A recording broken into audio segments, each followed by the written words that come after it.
Ladies and gentlemen, welcome to the One More Jump podcast by Rise Pole Vault. Today we have a special guest, Molly Caudery. She is the British national record holder with 4.92 meters, which is like 16.1 or 2 or something.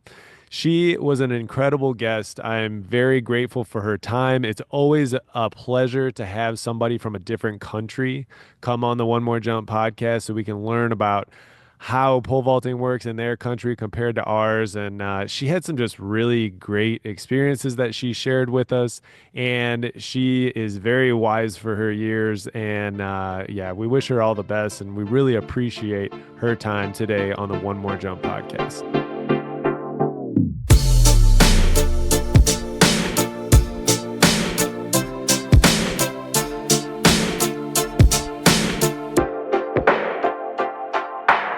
And we're up and running and everything too. So I guess we'll start with, like, for the people who don't know who you are and kind of what you've done and things like that. Could you like Yeah, just list off some accomplishments? of course. Yeah. I am a pole vaulter for Great Britain. I have a British record of 4 meters 92. I won the World Indoor Championships last year. And I think I have four four British titles indoors and outdoors combined. I also have the under 20 national record for Great Britain of 4 meters 53, I think. And yeah, Wow. that's about it. That is outstanding. So where did everything start? Like, I understand a lot of the come up of how people come up in pole vaulting in the US, but how do you get funneled into doing this in the first place? Yeah, I think especially for me, I've got a slightly different or unique scenario. I grew up in a place called Cornwall, which is in the very south of the UK, and it's very secluded. My dad was my coach from when I started when I was maybe 11 or 12 and went all the way and then was with my dad until I was 18. And then I moved to the States for a few years or a couple of years and then moved back to a place called Loughborough, which is more in the middle of the country, and started working with my coach now, Scott Simpson. And yeah, that's been it for from there. So that's interesting. So was your dad a pole vaulter as well, or? My dad was a decathlete, loosely termed. He's kind of lingering around, so I don't want to speak too loud. Um, yeah, so he was a decathlete. His pole vault PB, I hope he won't mind me showing, was only 420, but he didn't have a coach, and I think I took that from him when I was 16, and then I Ooh. started, and yeah, so. But he knew a bit. He knew a bit, but we learned a lot together as well, which was a really nice journey. Yeah, so what so that's interesting. So he was a decathlete. So I was he like kind of partial to the pole vault? Like, was that one of his favorite Well, events or? well, I would assume so. I think he liked, well, he mainly liked hurdles and high jump. They were his events, but he took me and my brother up to the track one evening when, yeah, we were about 10 or 11 years old. And I tried absolutely everything there was. I did a lot of kind of multi events when I was younger, but tried pole vault and just loved it and went from there. But yeah, it was the most fun, and I was probably the best. That was my best event, so stuck with that. Yeah, that was actually one of the questions that I had written down for you was like, some people, I've talked to a lot of people who have done incredible things in the pole vault. And some people, they go into that first session that they've never pole vaulted before and they are not that good. And they just really kind of slowly turned into a good pole vaulter and slowly kind of fell in love with it. Were Yeah. you part of that, or were you like instantly, I know this is what I want to do. I can't stop thinking about it immediately. I wouldn't say instantly. I think, like I said, I started quite young and I came from a gymnastics background. So I was pretty good at it. I wasn't like having to, it came quite naturally. But I was still doing lots of other events and I kind of tried to make it in multi events first, I guess. And then it was going up to I only did a pentathlon and then I got to the age group where it would go to heptathlon and I can't throw javelin to save my life. And I don't really want to run an 800. And then there was pole vault on the side, which I was definitely excelling at more. Hmm. Kind of going to the national championships of that age group and doing well. So that's kind of where I guess I fell into love with it more. So it was just kind of doing it, getting higher and higher. And I think once you get that feeling of going a bit higher, it's hard not to love it. It feels like you're flying, and yeah, it's just so much fun. Right. And it's also really fun to be good at something. This podcast is sponsored by UST Essex, world-class vaulting poles. Pole vaulters all over the world know how important it is to have the right pole at the right time. From the fiberglass launch to the carbon-based recoil advance, Essex has created the most seamless line of poles on the market. Built with input from beginners and Olympians alike, Essex Pole's lightweight design and narrow diameter give athletes the confidence they need to grab the next pole and go. Essex believes pole vaulting is more than an event. It is a pathway to opportunity. Their mission goes beyond performance. They are proud to support the pole vault community, helping athletes of all ages unlock their potential, pursue higher education, and create brighter futures. Visit www.ust-essex.com to find a dealer near you and set the standard today. Like Absolutely. people don't Yeah. realize that a lot of why people choose what they do is because they're just they might have like a natural like gift for it or whatever, and it feels Yeah, really good when you're good it at does. something. Absolutely. I think, don't get me wrong, I love the process and I love training. I'm doing my dream job, but nothing comes close to winning. That is the best part. So, yeah, there's no hiding behind that. Right, right, for sure. So when like what was your kind of like progression like? So you said you started when you were like 11, is that what you said? Yeah, 11 or 12, like, and it was when I was doing it then, it was quite minimal. Like I said, I was doing a lot of multis. I think when I became 15 or 16, that's when I started taking it more seriously. I was probably jumping high 3 meters, maybe 4 meters. And then when I was 17, I had a bit more of a breakthrough at the European Championships, jumped 4 meters 35. And then the following year, Wow. 18, I jumped 4 meters 53. As a, like I turned 18 the week before or something like that. So it was that's kind of was my breakthrough, and then had a couple of years in the States where I took a bit of a dip, and then I've been having kind of a steady climb back up from then. Yeah, and I do want to get to that period of time because you and I have a mutual friend in Brian Monshine, Yeah. and he told me a little bit about that story, but I'm excited to kind of hear that story. But Yeah. first, how do you so like how is it set up in um like where you're Cornwall? from? Or Like yeah, like yeah. how do you get involved with it? Is it because in the States it's all like a lot of it is high school, and recently we've started to develop clubs. Like I own Yeah. a gym and stuff like that. So what's the differences? So for us, it's all club routes. There's not really anything through school. You might play, you wouldn't even probably know what netball is, but like netball and hockey, it's kind of like our version of basketball. You get into that through school, but if you want to do track and field, you definitely go through a club. Mhm. And like I said, I was lucky enough to have my dad and my mum, they were both really supportive. They took me to the athletics track. But we don't have many good facilities. We only have an outdoor track and it gets freezing cold in here in the winters. So that was always quite a challenge growing up.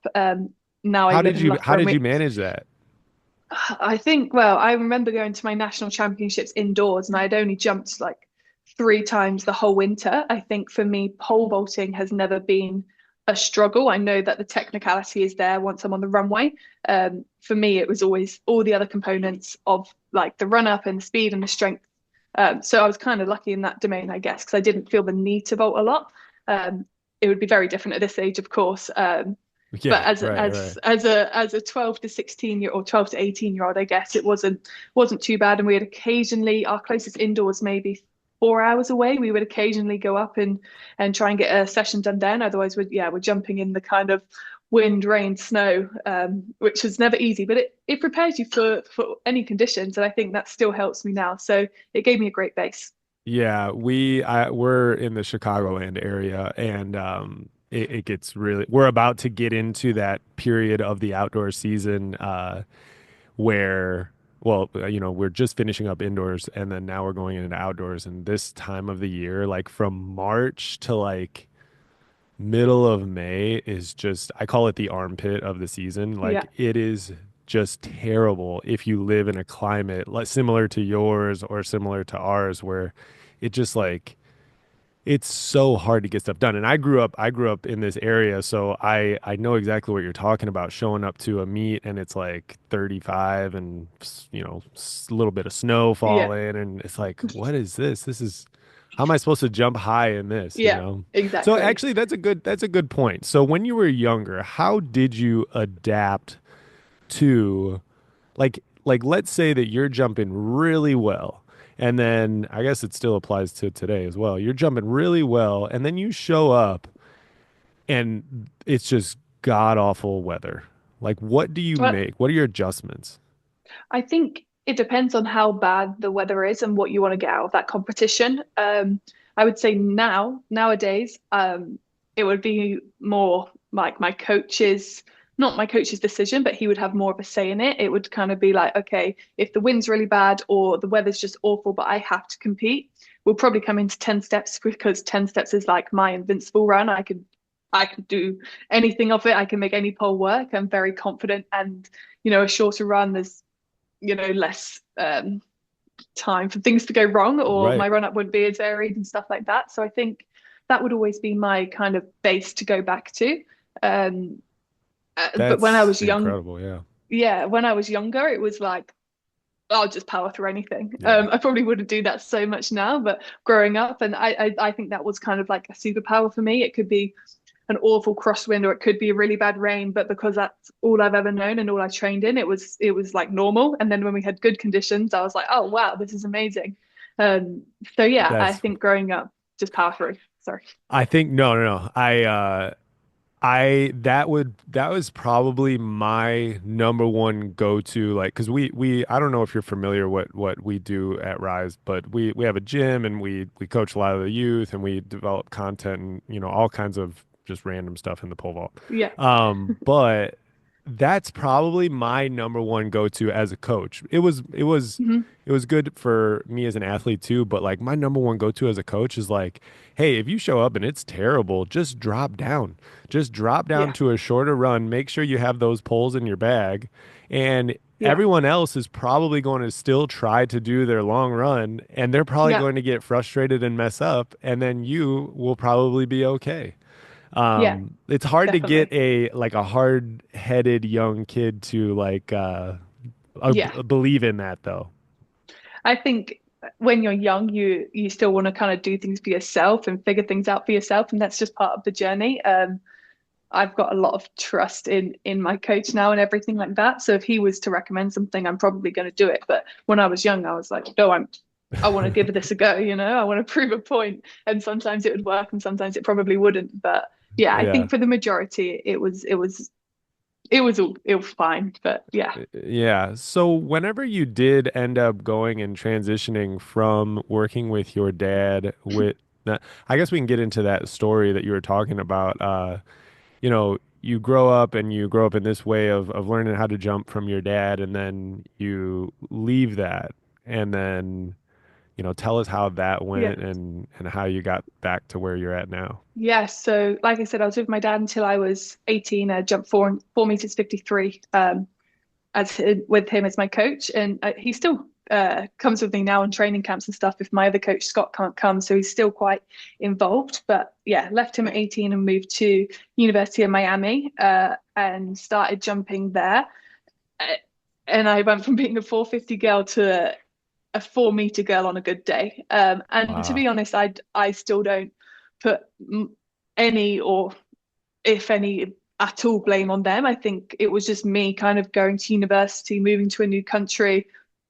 America, or the US, there's a lot of adjustments that you have to make from coming from the UK, even into things like food. I think one of the biggest things, like being candid, was my weight. I put on a lot of weight when I moved out, and you just can't pole vault when you're like 10 kilos heavier. So that Right. hit me hard. And then I was hell bent on making it work. I really wanted to try, and then COVID hit, and then it was kind of a decision of, okay, do I spend another year trying to become this person I want to be, or do I move back to the UK with a coach that I know is amazing, and go to university there instead? So yeah, I made that decision, and yeah, it's probably one of the best decisions I've ever made. Although it was a really, really tough choice at the time.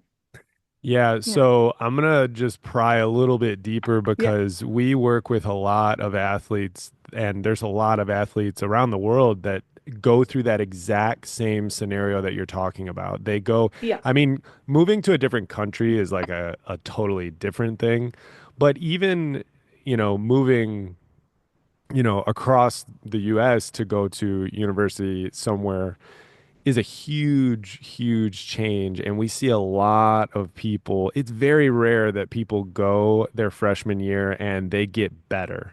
A Absolutely. lot of times they get worse. So how did you manage that mentally, and how did you not just give up?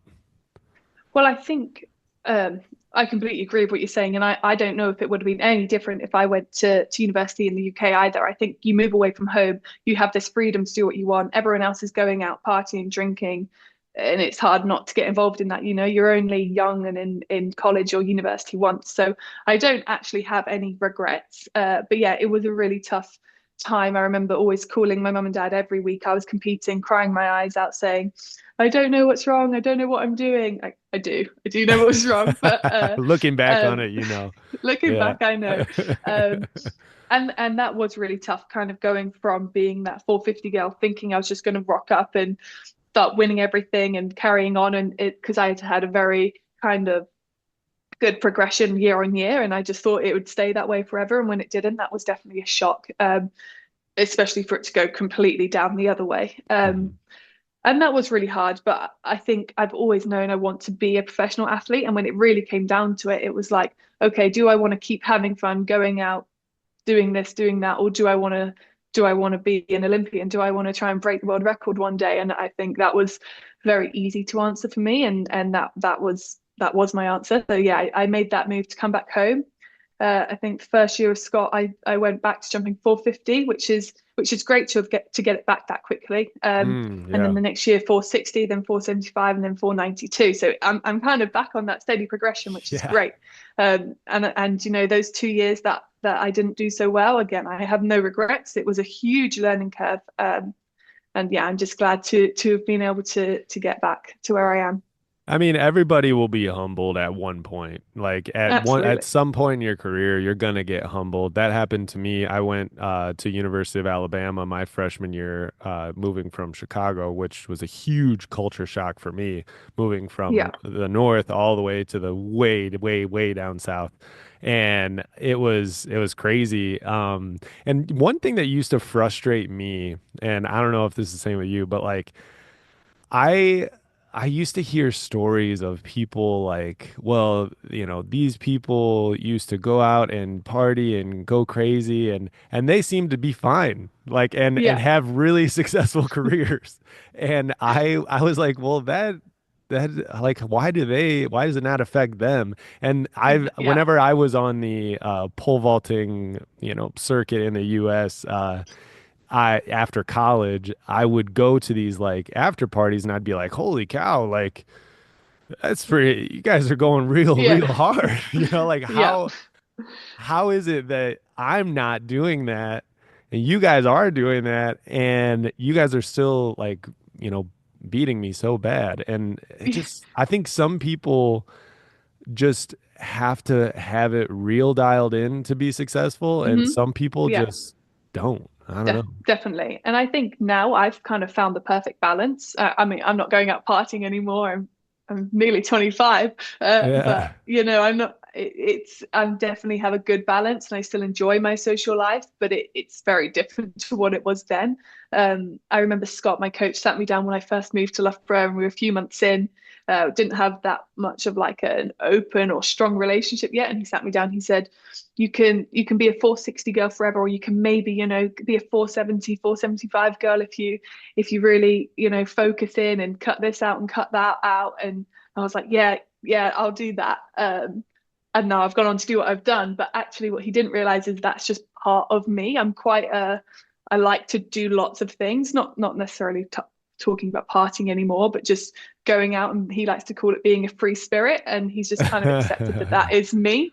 Yeah, And yeah. that brings out the best of me. But that's always a funny conversation that we look back on now. Well, and that's the thing is that like you can't go too far in either direction because Yeah. I've gone way over in the party direction and I've Hmm. gone way over in the super disciplined direction. And they Yeah. both ended up in the same place. Hmm. I ended up in a really deep, dark place in the party direction. And then I also like switched it around and made my comeback. And then, was so strict that Mm. I was like ruining relationships. I was getting so skinny because I was tracking every single Yeah. little calorie Hmm. and like just not really having fun. So you really do it's like an art. You have to balance those two Absolutely. things and it's so And difficult. And I think it's so different for everyone as well. Like I've had training partners in the past who are that kind of discipline side. So I tried that and I was like, this is not for me. And then I've been on the party side and I know that's also not for me. And now I found this like perfect balance. And yeah, it's great because I love what I do on the track, but I also love my life off the track as well, which I think is so important. Yeah, so how do you like disconnect? Because that was one thing. If you do go too far in the discipline direction, it can Yeah. consume your whole life. So like how do Yeah. you do that? So I'm actually at home right now in Cornwall, which I actually I don't do very much. I come home maybe 4 times a year for maybe 5 times a year, because it's quite far away from where I train in Loughborough. And I love disconnecting down here because it's just like I live near the beach. It's not what you would think of the UK. It's like I live near the beach. There's these most beautiful walks. My family is here, my friends are here, and like this is my place that I come to like re-energize and I come back just feeling amazing when I go back to Loughborough. When I'm in Loughborough, I again just being outdoors for me is it's really kind of grounding and I just love that. And then I love cooking and baking and just kind of chilling out. I live with my boyfriend, and that's also great. That just kind of helps me switch off from training and stuff. So nothing crazy, nothing like out of the ordinary, but just kind of simplicities of life of splitting the two and not kind of taking training home. It's just Mhm. yeah, it's like I go to the track, I train, and then I come home and then I do normal day things, I guess. Right, right. Yeah, because that's the thing but it is a skill that you have to develop over time, like being able to leave your workout at the track because Yeah. it's so hard to not bring it home. Definitely. And I think when I say I don't bring it home, that doesn't, I still have to be completely conscious of what I'm eating and how Yeah. much I'm sleeping. You know, it's not just those 3, 4 hours at the track a day. It is what you do in all of the hours in between. They're probably the more important hours, arguably. But I think, again, it's finding that balance and just knowing when to switch on and off. Right. So you recently had an issue with your calf. Is this the same issue that you had after Paris? No, it's not actually. We've been dealing with some really small kind of like muscular injuries. I had an amazing winter's training kind of all the way up to the end of January. And then just as I was leaving South Africa to go to my first competition, I pulled my hamstring. Again, very minor. So then I missed my first competition, took a couple of weeks off to kind of get back, then went to another competition, then did my calf during that competition. Oh And man. I've just been kind of dealing with that. And it's just like these tiny muscular injuries that I could probably push through, but I know that I shouldn't. And I'm trying to be more open and honest with my coach about that because I have been known just to kind of push through, and that's not a good thing to do. Right. Um, so yeah, just trying to be more sensible and I know that I can probably do something special and jump high if I'm healthy, but being healthy is one of the hardest parts right now. Yeah. Yeah. So how do you, this is a really loaded question, and if you have a good answer for it, good for you. How do you know when it's a little one how do you know where to draw the line on like I'm going to pull out of this competition? Because Hmm. you did pull out of European Yeah. champs. Hmm. So where's the line?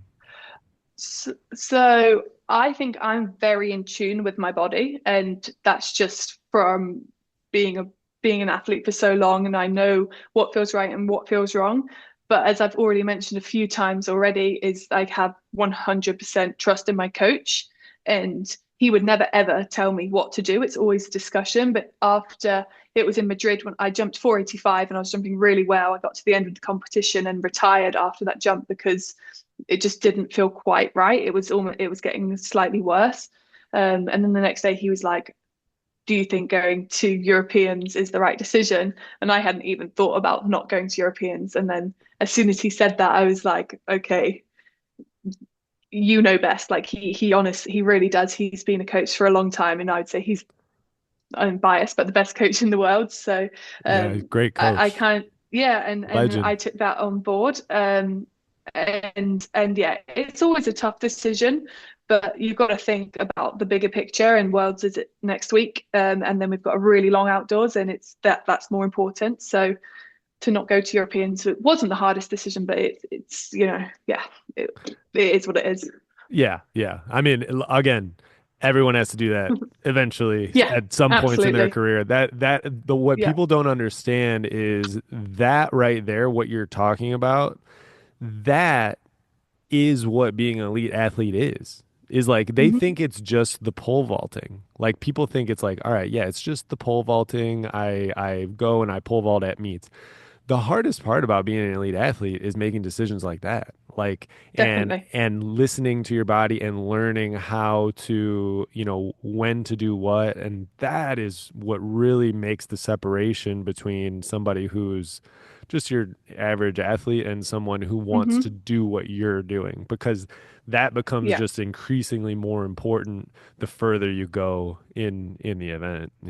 Definitely. And I think I've actually had to learn the hard way a few times. If you push too far, things are gonna go and they're gonna be so much worse than if you just listen to your body and take that extra day or that extra week rest. I've not just learned this from without personal experience. I've had firsthand experience of not listening to my body, pushing it too far, and then something going wrong. And that's Right. 10 times worse than having to miss one competition. If it's going into the Olympics and you've got a bad calf, I'm going to push through it. But if I'm going into Europeans, which is a major championships for us here, it's not as important, and it's just making those decisions, I think. Right. Yeah. And another thing too that helped me later in my career was not looking at, like, opening up, like how you view your career, because a lot Hmm. of times if you view your career per season, it feels like it's constantly just pressing down on you, like, oh, the end of the season's coming, and it's like, well, and then if you break it down even to indoor and outdoor season, then it gets even Hmm. more stressful, because then it's like, well, what, I've only jumped in one or two meets this indoor season, and Yeah, it gets super super um stressful. But if you open it up to, definitely. like, it's not about this season or whatever, it's about my entire career, and then it becomes Yeah. more manageable and your time isn't always pressing down on top of you. Definitely. And I think it's so hard to see that in the moment. Even with my indoors as it's been, I was so excited because I just think indoors is so much fun. It's not got the same kind of weight of outdoors. To me, it still means a lot, but like in Yeah. all honesty, I don't think people really care about indoors. Like everyone loves outdoors. That's where the real events are. Yeah. And I think I can say that. But Winning even an when I missed indoor my, world championship is very important. I will say that. Okay. So thank you. don't Yeah, don't say that's that. kind that's kind of where I was going. It's like it is great, and I don't want to take it away from anyone else or myself. It's a huge achievement, but winning world indoors versus world outdoors, there is definitely a difference in that. And I'm not putting down indoors at all, but for me, it's like a privilege. Not everyone decides to do indoors, so if you do it, it's like a bonus, and that's how I try and see indoors. But I was still so upset when I couldn't go to my first competition and pulled out of Europeans. That was yeah, horrible at the time, but even like a week later, I look back and I'm, oh, it's okay. The bigger picture is huge. Yeah, yeah, and I mean, you mentioned that you're 25. I mean, I don't know how long you want to do this, but Mm, I mean, most of these ladies are hitting their stride like late into yeah. their 20s, early 30s. Hmm. So it's like, well, you still got a good amount of time that you can kind of open that up and be like, okay, well, if I do want to continue, like, let's say past 30 years old or whatever, man, I still have Hmm. a really good amount of time. So let's not make stupid decisions right now, Exactly. Yeah. that could come back to bite you whenever you're older. Because I'm 37 and I'm dealing with injuries that I didn't know I had until from way, way back in the day. So they will Yeah, come back to get you. Um, definitely. and so that's why you can't push them off too much. It's like you said though, it's like always a hard balance between like, do I is this that bad or is it Yeah. not? And what do I do? And I think honestly, and this is my assessment of it, is if you have gotten to this point in your career, you probably have a very determined personality. So the choice for you is probably always to back off. Yeah. Like that's what it probably should be because your natural state is drive. So To if your push through. natural Yeah. state is to drive, drive, drive, if that choice comes up, it's almost 100% of the time going to be the right choice to back off a little bit. You know, Yeah, that's my opinion. definitely. No, I completely agree. And I think, again, my coach is really good at that, and he will never let me do too much either. And having someone like that to kind of keep you contained is so important, although I am getting better as I get older. Yeah, yeah, absolutely. So jumping back really quick to that tough time coming out of college. What were like some specific things that you did like that you like got back and you were like, okay, I got to do this, I got to do this, and I got to do this. Like, what are some specific things you did to get yourself back on track? I think a lot of it was kind of going back to the basics. Like I said, being completely candid, I had put on weight. So like that was one of the main things was to kind of lose some weight. And not everyone is open with talking about that, but I don't mind. That was number one That's thing. great. And Yeah. yeah, and then it was just getting back into pole vaulting. I was watching some videos from when I was in the US for jumping the other day, and I was like, wow, that's crazy. Like I really have come a long way. And like the actual technical part of the jump has always been my strength. So me and my coach worked a lot more on like the runway and my takeoff because the rest kind of takes care of itself. And we've been working on that for the last 4 years now, nearly 5 years, I guess. Right. But yeah, it was just falling back in love with it as well. I'd kind of built up, I guess, a negative relationship with pole vault, and falling back in love with it was tough because by jumping that those kind of like 4 meter bars and not enjoying competition was nothing I had ever experienced before. So then it was like that actually came with a lot of mental problems, is that the right word, that I had to Yeah. get over, and me and my coach had to work really hard on that. Like my capacity for jumping and training was like I would take 6 jumps and then I couldn't do any more. I'd just start running through over and over and over again. And I'm so quick to forget all of that. Like that's just come to me now. Because now I'm in a place where that would never happen. But Yeah. yeah, that was definitely for over a year probably that we had to work really hard on not running through and falling back in love with the sport. Yeah, that's interesting that you say. So did you that this is a good question. Um if you get into that situation like back then where it's Hmm. like, okay, yeah, I can do about 6 jumps and then stuff starts to just completely fall apart. Did you Yeah. stop or did you just bury yourself? Like and just I keep going?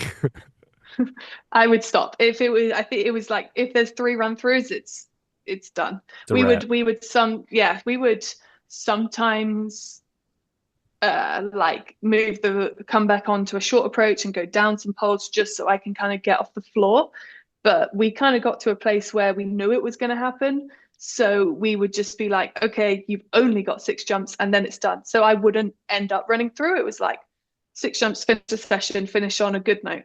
Right. Because those 6 jumps weren't necessarily bad, but then it would leave like a sour taste in your mouth because the rest of the session was run throughs.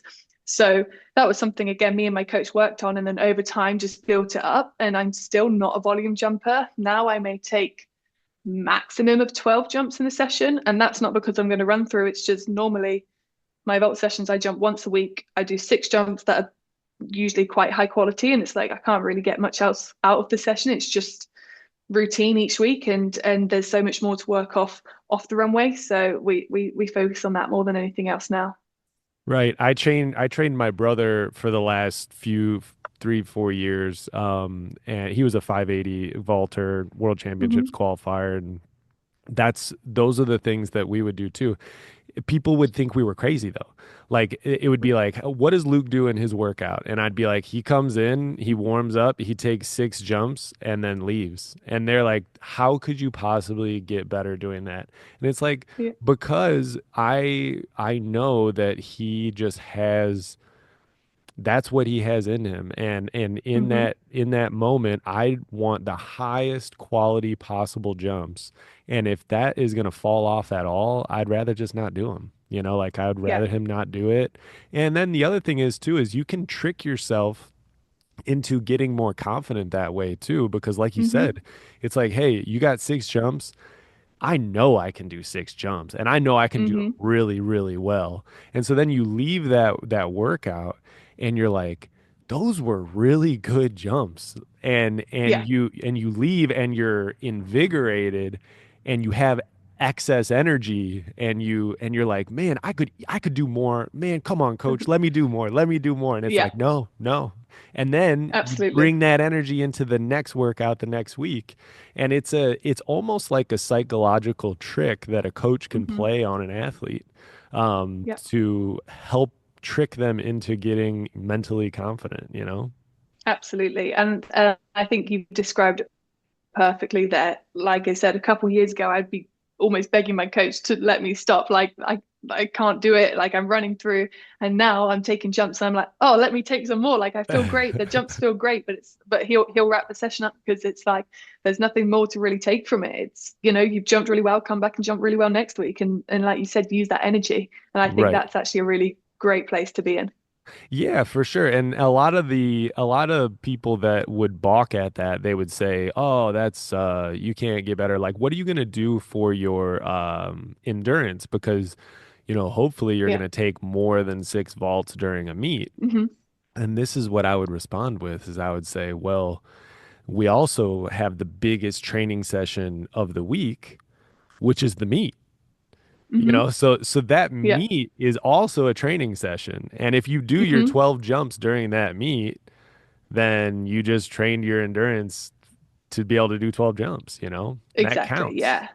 It definitely does. And another thing about me is like I cannot replicate what I do in training than in competition. Like in competition, I just go to a whole another level that I cannot unlock in training. And I know that my coach knows that it's just part of who I am, and that's okay. And we just trust that. So for me now, there's no kind of doubt that that's just how it is. That's so funny because that is exactly how Luke was whenever I would train him. It would be like, dude, you haven't jumped 550 in practice one time this year, And then he would go and jump Yeah. 570 or 580 Yeah. in the meet, and it's like, Yeah. where did that come from? Hmm. And it's just some people, you know what though? You would much rather be that way, right? 100%. I've always said that I would take that competition over training any day. So yeah, I'm not complaining there. Absolutely. Absolutely. Um, Let me see what else I have here. So you broke the British record, 492. Hmm. When was that? That was last year, indoor? Yeah, that was last year outdoors. I can't maybe July-ish.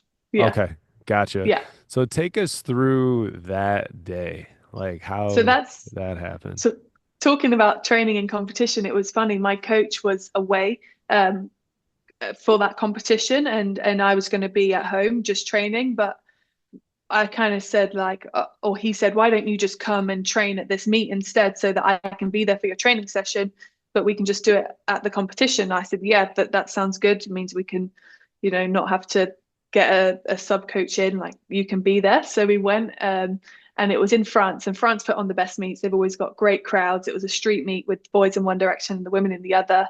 But actually the conditions weren't great. And in warm up, I didn't even get off the floor.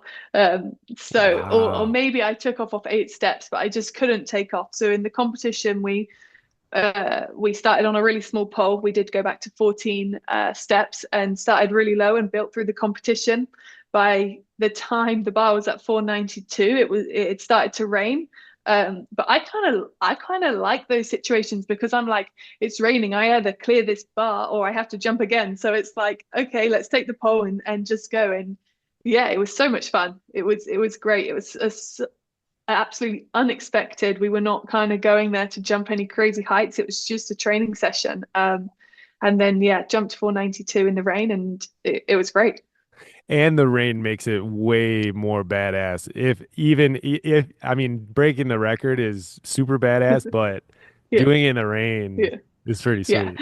It wasn't chucking it down. It was just a light Hey, sprinkle, but I whatever, don't want to ruin the whatever. story. If there was one drop, it It was counts. raining.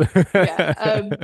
But yeah, I think just going in with that mindset, like completely relaxed and just focusing on technical kind of key points. And I was on small poles as well, and I was just jumping really well that day. So it was, yeah, it came to a shock to everyone, I think. But not, Wow. yeah, So it was great. what poles are you jumping on? So I jump on 445s, but I've got a pretty low grip, which is something I'm trying to work on. I grip about 425, Wow, yeah. maybe 430 on like my absolute best day, which, like I said, we're working on. And then it ranges in competition from a 15.8 all the way down to a 14.3. 14.3 is like my PB pole, but the day that I jumped the 492, I was on the 14.6, and I jumped, I think, 480 on the 15.1, which is super soft for me normally. So, yeah, Wow. That's awesome. So take us through I guess we can just use that day for an example, but really any yeah. meet day, like what are you doing like during the day to prep for that? Like you wake up in the morning and then what happens? So a lot of the meets at the moment, or like European meets or finals, they're in the evening, so you have the whole day. Um, so I normally just get up and I'll go for breakfast, maybe go grab a coffee. I don't tend to do very much at all. Like I might have like a little stretch and a little stroll, but that's it. And then I really just chill out all day until like an hour before the comp. I'll just lay in bed and like not use any energy. Almost like try and sleep a bit throughout the day. So then when I wake up again or get out of bed, it's like morning because we train in the morning. And then I just drink a whole load of caffeine, like loads and loads of caffeine. I like in competition, if I'm not shaking, it's like I'm not ready. So I have to like Holy be cow. shaking. Yeah, yeah. Um, Jeez. What so like that's pretty crazy. So what's your form of caffeine? Is it coffee? Is it energy drinks? So Is it yeah, I'll have a coffee kind of when I'm getting ready before I go, and then when I get there, I just get through Red Bulls. I just drink them, just start slamming just them? just constantly. And yeah, I only started about a couple years ago, but now I'm hooked. And like I enjoy a coffee every now and then, but I don't really drink much caffeine. So when I do Yeah. drink it, it's like whoa, and it just Wow. gets me. It's like my body can't switch off. It's like let's go. Dang. Have you ever Uh, like gotten over caffeinated to where it's like, okay, this is too much? Not during competition. Like I said, I like to be shaking, so it's fine. But then after the That's competition, crazy. it's like a caffeine come down. It just hits me, and then like I'm just like, whoa. And then I'll be like up until 5 a.m. the next morning because I've drank so much caffeine. So it's kind of it's great for competition, but it's a flawed system if you've got a competition a few days later. But yeah, This is this is actually yeah. really funny. All right, so I is there like a specific amount? Like, is it like okay, I bring like what do you bring in the bag? Is it two Red Bulls? Is it So three Red Bulls? I hope they're the three little Red cans, Bulls. Little three cans of little Red Bull. cans. Yeah, three cans. I might not always get through them. Normally, I get through two. Very rarely do I go on to a third, depending on how long the competition is. And Right. then, like, it's almost the most awful coffee because there's never normally coffee shops in like the hotel or something. So I'm just like, give me 4 shots with some milk in it, and I just get it down me, and that like gets me going. And then I drink my Red Bulls, and yeah, it I can't. works. I have no room to talk. I drink way too much caffeine. I'm probably like, I don't know. Do you guys have Bang Energy over I've there? heard of it. No, but Okay. I have heard of it. Yeah, I think they like The went tiny little bankrupt or like the something. are they the little No, ones those that are you no? those are 5 hour energies. I mean, there's Oh, different okay. kind of them, but Bang Yeah. Energy, I wish I had one with me. It's got like 300 milligrams of caffeine, and kids, we're not recommending any of this, just to be clear. Yeah, But absolutely. yeah, like there were times where I was doing like two or three of those a day because I run this business, I do this podcast, I coach, I got two little Yeah. girls, Oh, like all kinds of stuff. So I run completely on caffeine. I yeah. really wish I didn't though. I really wish that I could knock it off, but it just makes me so much more efficient. Yeah. To be honest, like during every other day of my life, I maybe have one coffee How do maximum. you do I- that? That In don't understand that. and then if I drink a coffee after 1 p.m., I can't sleep that night. So it's like normally I go no caffeine, and then on comp day it's like as much as I can have, and I'm yeah. Right. See, my thing is it's like I that actually takes a lot of discipline. Like so like the day Mm, after that, hmm okay, this is not making sense to me. So you go crazy on the caffeine and you're up to like hmm 5 a.m. Yeah. and then the next day you don't drink caffeine. No. So the de next day is like definitely no caffeine because that night I want to like have a monster sleep and I don't want anything to like get in the way of that. So it's normally a bit of a write-off day. We'll normally be traveling back from the meet anyway, but it's like no caffeine, sleep as much as I can from 5 a.m. till maybe 10 a.m. and then no caffeine all day, go to bed at 8 p.m. that night and sleep all the way through. And then the next day I'm good to go again. But You yeah, it got a definitely whole takes, system. Holy cow. It's yeah. impressive. That is pretty wild there. So, all right. Yeah. So, what are you eating like on the day of like so like you wake up, you get your coffee and you get your breakfast. Like what's your go-to Yeah. breakfast? So normally, like on a training day, I'd have porridge, but on a competition day, I'll have eggs in the morning, and then I'll have some like just rice or potatoes and protein for lunch, nothing crazy. And then before my competition, I will have my porridge then. So like whenever I'm jumping, or you guys call it oatmeal, Oatmeal. Oatmeal. Yeah, oatmeal, yeah, yeah. oatmeal before jumping. Like that's almost a ritual for me. I have my little pots that I take everywhere, just with like some peanut butter and stuff in, and maybe a yogurt. And then that normally just kind of keeps me fueled for the competition. But I might take some snacks with me if I get hungry because we can be out there for a while. But Right. yeah, it's very simple. It's nothing crazy at all. Uh, So what's the yeah, concoction? So like I used to do oatmeal with a scoop of peanut butter, a scoop of protein, and blueberries. And that was like nice. my superpower of oatmeal. What's yours? Mine, if I have access to everything that I want, it would be oatmeal with yeah, peanut butter, cinnamon, and Ooh. like some honey or something. And then whatever fruit I can put on, so blueberries or strawberries, and then maybe some chia seeds or flax seeds, whatever I've got around. And yeah, Yeah, that it's good. actually sounds really good. I didn't even think about the cinnamon in there. That probably There we is go. is really nice. Just takes it up a notch. Yeah, absolutely. So now you ate your breakfast and like now it's like getting towards Oh, like sorry. no, you're good. Is that a dog One or something? second. Yeah, it is. Someone might have just got home. Some We'll just give it 1 second. no, you're good. You're good.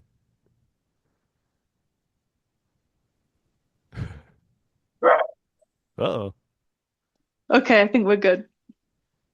Yeah, and if you have to like use the restroom or anything, just let me know. And yeah. Should be fine. All good now? Sweet. Yes, What kind of dog is good it? to go. He's a cockapoo. I don't know if you guys call him something else, like a No, yeah, I think spoodle, yeah, or yeah. yeah, I think that's what we call it. just a little fluffy thing. But So you have your breakfast and then you're basically sleeping all day. Um, which is interesting. I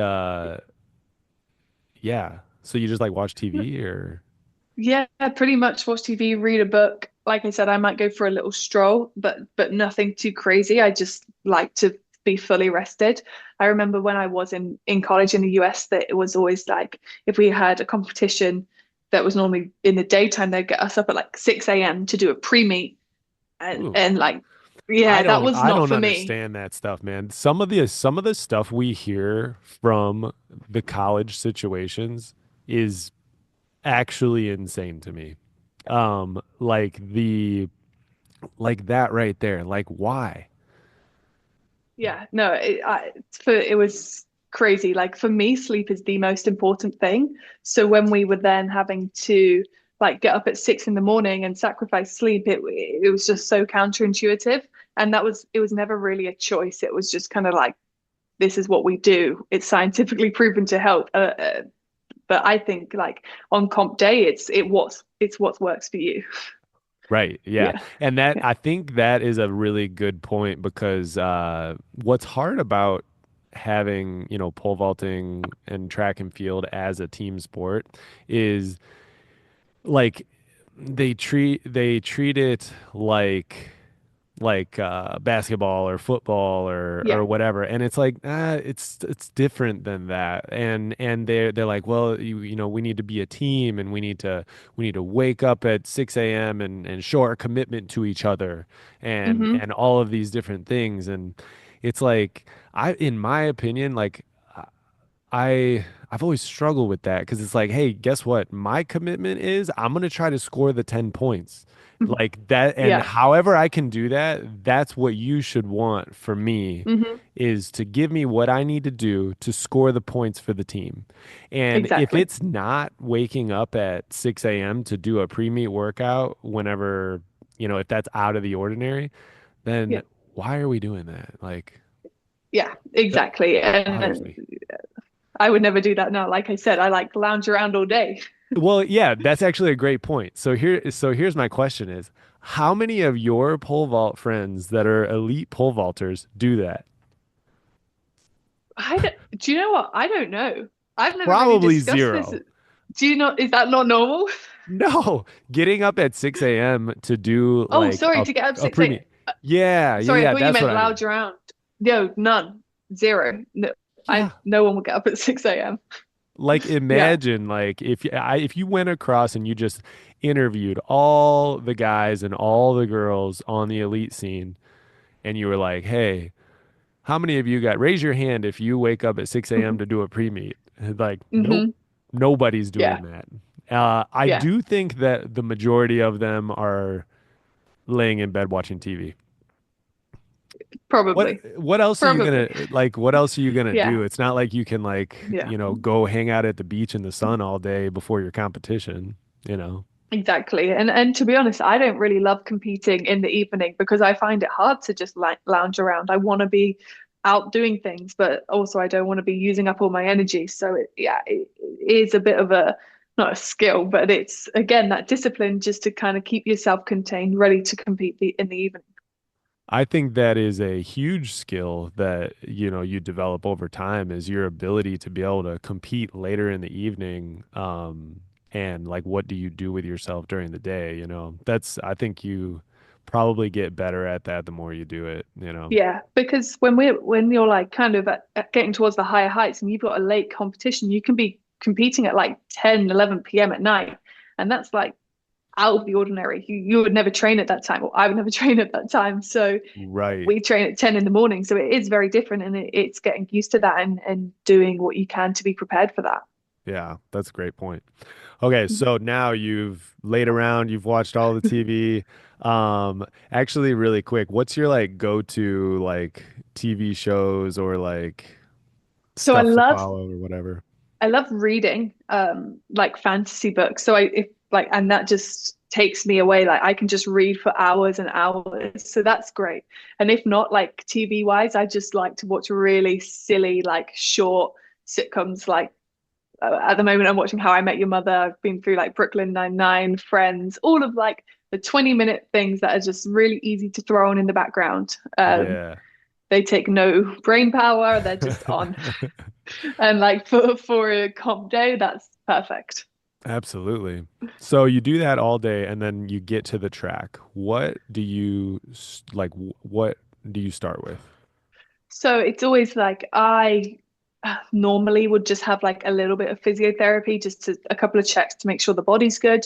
And then it's just pretty much into warm up. I do a jog, a stretch, and then like I probably warm up for about 20, 25 minutes before we go to call room.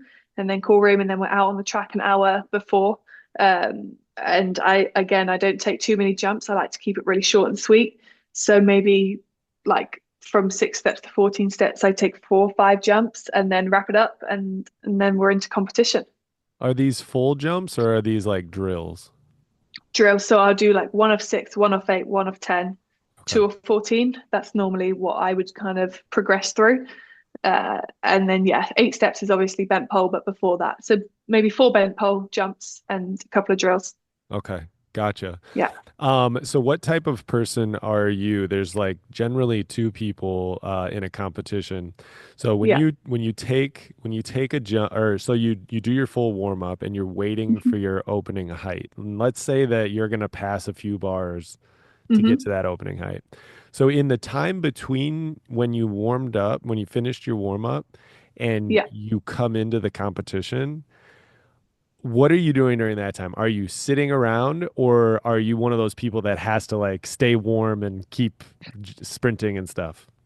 It depends. Like if I'm really waiting around for like an hour, I'm sitting down. I'm just chilling. I'm chatting. I'm not someone who's like in the zone. That doesn't work for me. I'm very like chilled. I would rather be talking than just left alone with my thoughts kind of thing. Right. So I'll just chill out. And then as soon as I'm like in the competition though, then I like to keep moving nonstop. So if it's in between bars and there's like a 15, 20 minute gap, then I like to move. Um, Okay. And yeah, when you if that move, makes sense. is it just like you just do a build up or like something like that? Yeah, a couple of drills, maybe a build up, nothing crazy. I'm not like sprinting up and down the track or anything. It's just staying warm, I guess. Yeah. Who would you say is your favorite person to vault with on the elite scene right now? Favorite person. I mean, I love all the girls. I think like I'm not closest to him. Have you heard of MG Bonin? The French that she's French. She's jumped 470. She just came third at Europeans. She's Oh, just such a wow. joy. She's a joy to compete with. And she's so much fun. How so? But Just a like a bubbly just like a personality or bubbly person, always smiling, always like chatty, because there are some girls, and I completely respect it, who are very kind of like tuned in and focused in, and that's absolutely fine. What works for other people, but I, like I said, like to have a chat, and she's always up for a chat, so that's great. But I guess on the elite scene, I think just I can't pick anyone. Everyone's great. Everyone is so amazing to jump with. I went head to head with Katie and Lievan, and she's always fun to jump with, and just like pushing each other. But I think there's a group of us at the moment kind of consistently within that like or around that 480 height, and it's like or more, and it's just like battling out of those heights is so much fun, and all the girls are amazing. that's awesome. Where's your favorite place? Favorite place. I love jumping in Monaco just because it was beautiful. It's like just a beautiful place to jump. But besides that, I think like a home games, like a home championships or London Diamond League or the Commonwealths in Birmingham, like in front of a home crowd with 60,000 people is just That's it can't be matched. crazy. The noise that comes from that and the home support is just incredible. I can't even describe it. It like gives you goosebumps. It's yeah. So I would probably just say in front of a home crowd, I guess. Yeah. Wow. Yeah. That's a lot of people. Holy cow. I didn't It is. realize there was that Yeah. many people. The London Stadium every year at the London Diamond League gets sold out back from London 2012. And it's just, I think, have I done it twice now? I think I've done it twice now, and both times it's just like the roar you get as a British athlete is I've never heard anything like it. Yeah. Unbelievable. So tell Yeah. me about your experience in Paris and how that whole I hate to bring it up, but it's interesting No, of to course. talk Yeah, about, you know? absolutely.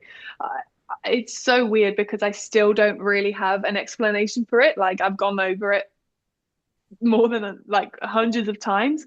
Um, my lead in was amazing. I was in the best shape of my life.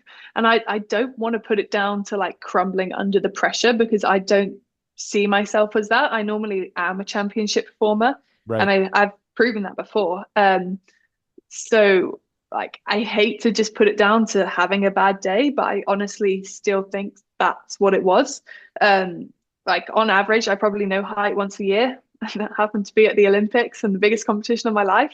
Um, and that has obviously been a real kind of roller coaster to deal with. But I do think there will be lessons to have learned from it, and I can use that in the future. And it's definitely made me more determined. Yeah. So, but yeah, it's honestly like a freak incident in like still in my opinion. It's, yeah, That's that again, that is another thing that people don't realize. Like dealing with that is a part of what you do. Like yeah, and that type of stuff and that type of like heartache and disappointment, that's what takes people out, you know? yeah, yeah, That's what takes absolutely. people out of the Sorry. game. No, you're good.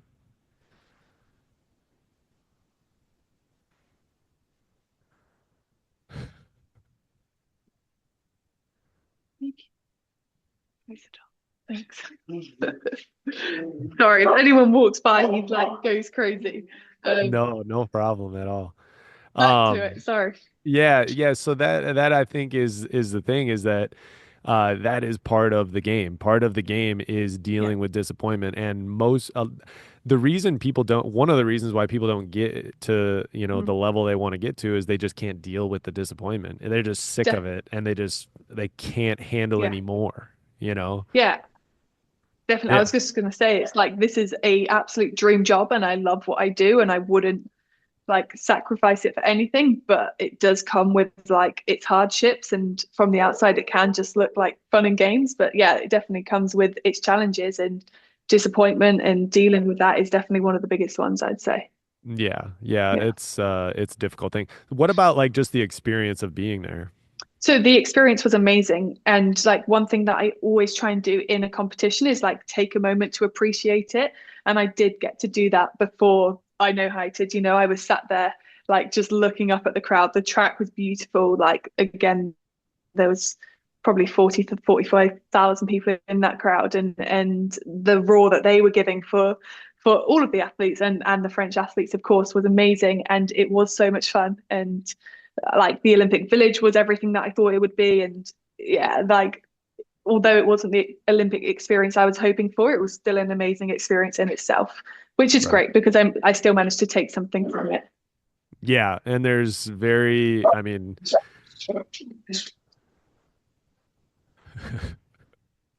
Do we just put him outside for a minute? Yeah. Okay, he's going downstairs. you're good. So I mean, the other thing too is, and I know that you know this, but I think it's good to reflect on every once in a while is just like have you ever like sat and like thought about like how many people would just give everything just to be able to step foot into that stadium and jump. Like how many pole vaulters in the world like are there and Yeah, how many pole vaulters get to go and experience that? It's everyone's yeah, dream, it's really, really absolutely. crazy. Yeah, and it still was a dream come true. I think expectation can sometimes be such like a horrible thing because my expectations were so far from what I achieved. But like if I look back to 10 years ago, if I told myself I was gonna even make it to the Olympics, I would have been like over the moon. And even if I look back on a year or a year and a half ago, it would have been like the best news ever. But coming into the position I was in, going into the Olympics, and then what came with those expectations from myself, not so much from everyone else. I wasn't too bothered about what other people thought, but the expectations I had on myself, it was like that was the most disappointing part, I would say. But you're completely right. Looking back from years ago or anyone else's perspective, just to have been there was incredible.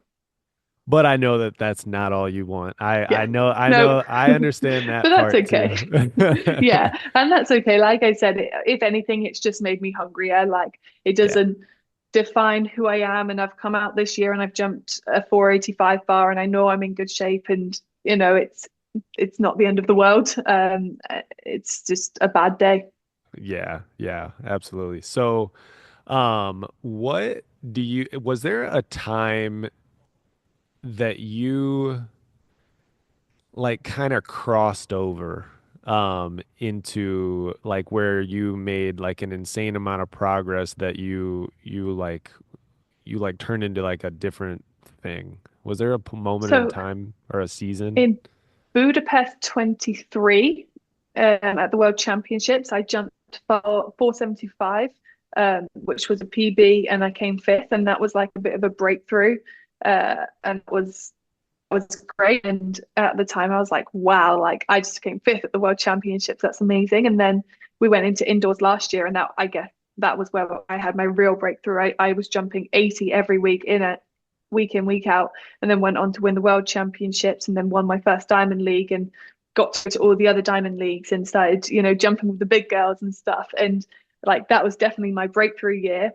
Um, and yeah, I guess it was only last year, so I guess I'm just kind of building from there. What do you think is like, what do you think separates somebody from jumping like 470 and 490? I think it's the consistency of kind of like if you're constantly jumping 470 or I guess 480s week in, week out, like you're gonna eventually get that 490 bar. And if you're jumping 470s week in, week out, you're gonna get that 480 bar. That's kind of how I see it. But I think for me, it was more of like I've always been I've always struggled with injury. And then I actually had a year where I could just fully train.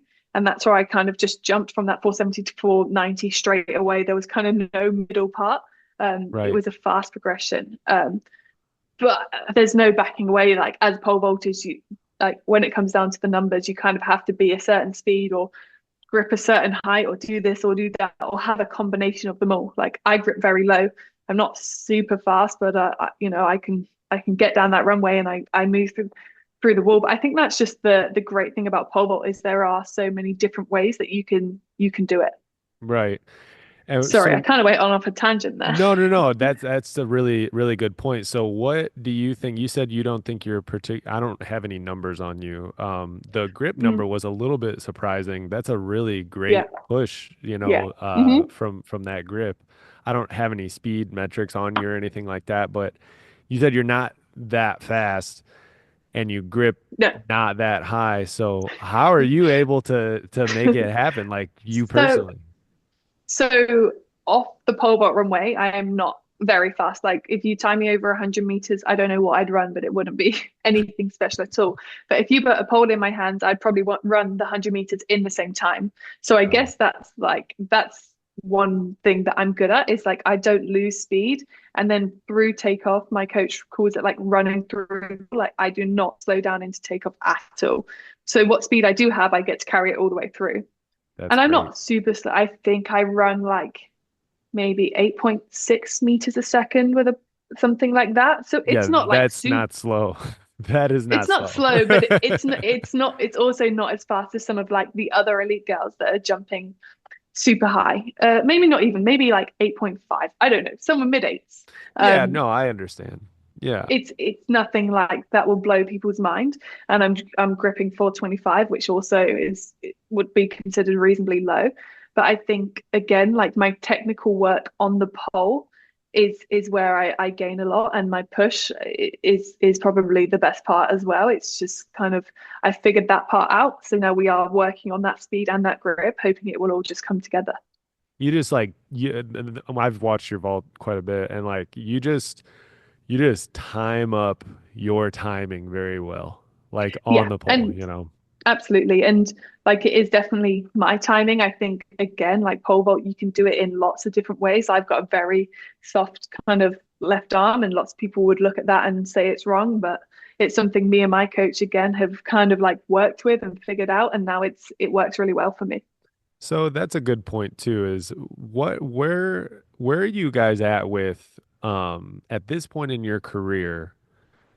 Like, are you trying to overhaul anything in your technique, or are you just like, hey, let's just keep getting faster, let's keep getting stronger, let's keep trying to move bigger poles and grip higher, and we should be able to jump, 95, 5 meters. Yeah, absolutely that side of things. I think if I can get a little bit faster and if I gripped up just 10 centimeters and I was gripping 435, 440, that would automatically put me at 5 meters. I know it doesn't quite work like that, but Yeah, without having to yeah. change anything technical. So if we can do that, that's an easy kind of, it's easier said than done, I know, but it's still not a crazy high grip. So that is definitely what we're working on. The technical part, like I said, there's small things like I always try and keep a strong right knee and try not to let my left arm be too soft. But yeah, it's not the primary area that we're working on, definitely. Right, because probably if your coach were to come to you and be like, "Hey, guess what? We're gonna completely change your bottom arm," that would probably freak you out a little bit, just because it would throw your Yeah, timing off and everything. absolutely. Yeah, and I don't think it is something we need to do, and it's never ever something that he suggested. I think you work with kind of what you get given, especially as an older vaulter. If you're shaping younger athletes, you can still work around their vault and what's natural for them. But where I am now in my career, it's like, okay, this is what we got, this is what we're dealing with, and we'll Yeah. just fine tune the other little bits. Yeah, and then you just go all in and believe in your way of doing it. And if you Yeah, believe in your way absolutely. of doing it, then you're going to be great. I just have a couple more 100%. questions. I really appreciate Yeah. your time. So number one, what is your greatest strength? I would say my greatest strength is like not hesitating. Like if I'm running down that runway, I am gonna run through it and like hit the pole and just go. And like nothing's ever gonna stop me doing that. Like I was just kind of talking about my speed. It doesn't drop off, it doesn't change. And I don't think that's necessarily something that you can install into someone. It's just something that I do. Right. And I think that just puts so much energy into my vault. So yeah, I'd probably say that. That's a great point because I mean, at the end of the day, like you said, if somebody runs 8.7, 8.8 meters per second, but then their last stride they drop to like 8.4 or to Hmm. 8.3, it doesn't matter. Like it just Yeah, really matters what you hit the back of the box with. Like if the speed that you hit the back exactly. of the box, that is what actually matters. And it sounds to Hmm. me like you're hitting the back of the box and not losing a lot of speed, which is absolutely incredible. Yeah. And I think that then sets me up for why I have such a good push is because of all of that energy going in. It then comes out of the top of the pole. And yeah, it just means that I can keep my grip low, which I'm trying not to, but Yeah. it does allow me to jump how I want to. And yeah, that works for me. Yeah, for sure. All right, so then I got to flip it around and ask you like what's your kryptonite? Like what's the thing that you struggle with the most? It's well, I guess forever actually. It's just these minor little injuries, and I don't think that is just me. I think that is most athletes. You can get some very lucky people out there, but it's definitely staying healthy and being at my 100% because if if you're not healthy, then you can't jump. And yeah, I think figuring out that is a huge skill. Are you doing anything to like actively try to figure that out? Do you work with certain PTs or like anything like that? Yeah. I mean, my coach is very involved in everything, and he works with my physiotherapists and my strength and conditioning coaches and stuff, and everyone works together. And then on me, it's just like keeping up with my rehab and all the little bits that you probably don't want to do. I get to the end of the session and I don't want to do like foot rehab or hamstring rehab and stuff like this, or prehab even, like to prevent it from happening. But I think Right. that's actually what's really important. Just to your body is a machine, and you have to treat it with a lot of respect. And yeah, so Yeah, I mean that's yeah, your job. Your job is to just keep that machine running well, which yeah, is cool, absolutely. but it probably does get old doing the same routines, over and over again. Yeah, absolutely, it does. So last question. This is a question that I usually I ask people, and that is if you had to choose three exercises that you exclusively could use. So Hmm. It does not involve you. You can pole vault as much as you want, do actual Hmm. real jumps as much as you want. But you have to pick three things, and you can't do anything else in your training besides those three Okay. things. So like, can I just say sprinting? Yeah, but you have to say what kind of sprinting. Okay, sprinting Like, is it that trapped? Is it like like trapped 10 like meter flies I or would say like a third like 30-meter sprints. okay? I would, yeah, that's about the length of my run up, 30-meter sprints. And then like weight room, can I say like weights or do I have to give one Oh, exercise? you can't do that. You got to go one exercise in the weight room. Okay, we'll just go with cleans because quick and powerful. Yeah, And then I would say, oof, it's a hard you one. may not have heard of it, but we do something. Oh, but if you're allowed to jump as much as you can. This is a tough question. I know. The We do first something two are called easy. BMP, bent metal pole. The first two are easy. A bent metal pole, and it's stuck like this, and like you pull it through, and then you can like pop up on it. But if you can Really? pole vault, yeah, it's great. Your coach has to like kind of pull you through, but you just hold on and then like do a really quick invert. Oh, Uh, wow. Oh, I know what yeah, you're talking about. But you use a yeah, metal pole for it? yeah. It's Oh, like a wow. scaffolding pole that we it's been bent into like a bend, and yeah, you can throw some really nice jumps on it without actually having to hit the pole. Oh, wow. So to be honest, like with my current state, I can't always jump that much because I've got like a little hamstring or calf thing. So I use that a lot just to be able to kind of still do some movement skills. So do you know what? I'm going to put that in as my third. That would be my third exercise. I think that's great. Yeah. And actually, yeah, you at Loughborough, I used to follow Steve Lewis a little bit and like his training. Yeah. I was jumping in the same Hmm. kind of time as him. And it always looked like he was doing a lot of kind of experimental like stuff Yeah. like they used the downhill Hmm. runway and I think your point of being able to pole vault without running is probably really important like really important Yeah. because you can So do a lot of them, you know. yeah, we've got loads of things. So we've got, and a lot of them are just for a bit of fun, but we've got a rope vault. So you stand on a really high like box, hold onto the rope and jump with that. Or we've got just the tower vault. So you just grab a pole and jump off the tower and things like that, just so like it's not impacting on your body, but you're still getting that technical work in. Do you guys still have the Yeah. downhill runway over there? We don't actually. We've got a raised runway that we use a lot, but not a downhill one. Yeah, that one I never tried one, but I feel like it would mess me up a little bit. But The yeah, the downhill or the raised? the Have you downhill. tried raised? Yeah, Oh yeah, yeah. the raised runways are the best. Yeah, yeah. Yeah, yeah, I they're love good. I love a good solid raised runway. But Yeah, well, I can't thank you enough. I really appreciate the time and I just wish you, you know, all the best in your season and your recovery and all that. Do you have anything that you would want to talk about or mention? I don't think so. I think we covered pretty much everything. Um, I think if I could just say like one thing that I guess I didn't say is like just have fun. Like I absolutely love pole vaulting and I have so much fun doing it. And when I was least in love with it, I was performing my worst, probably for other reasons too. But I think just loving what you do and enjoying it brings out the best. So that would be my closing statement. Beautiful. Beautiful. Couldn't have said it better myself. That is awesome. And I really appreciate it. Oh, one more thing. Where can people like follow you? Yeah, Instagram would be best. Molly Caudery on I Instagram. did have one more question. How that you have an insane amount of followers on Instagram.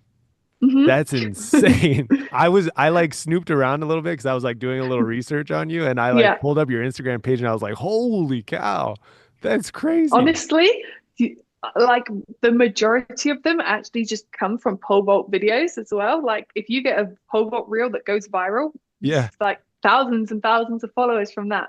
Um, Yeah, but not like and almost a million. Aren't you like almost at a million? no, I'm not. I'm not. That's I You're swear. confusing me. I'm like at 380 something. It's nearly Yeah, half. Maybe I didn't look at the right number or whatever, but I was like, I remember opening it up and I was like, holy cow, that's an insane amount of anyway. Yeah, so what was the handle again? Molly Caudery and Molly_Caudery. Okay, and then it's Caudery Yeah, because I it's was saying it wrong. Caudery, but no, it's close. Caudery is easy, but Caudery is how it's spelled. Caudery. Okay. I'll try. Perfect. I'll There practice we it. go. That was great. That was great. All right. Thank you so much, Molly. I really appreciate Ah. it. And this is the One More Jump podcast, and we'll see you guys later.